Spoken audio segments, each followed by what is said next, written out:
মনে পড়ে গেল একটা বুড়ির কাছে আমি ওয়াদা করেছিলাম জাহাজে তুলে নেব, কিন্তু তার কথা তো আমি ভুলে গেছি।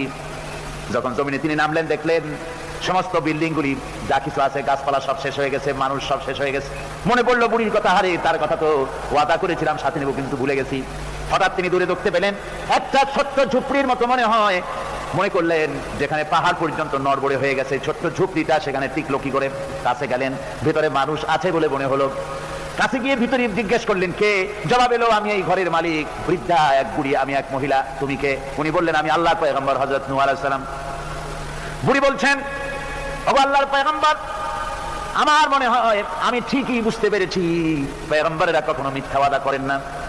আমার মনে হয় আপনি আমাকে খবর দিতে এসেছেন বন্যা কবে হবে। হযরত নূহ আলাইহিস সালাম সিজদায় পড়ে আল্লাহু আকবার বলে সিজদায় পড়ে কাঁদতে লাগলেন আর বললেন, রব্বুল আলামিন, সুদীর্ঘ 40 দিনের এই বিরাট প্লাবনে দুনিয়ার সব শেষ হয়ে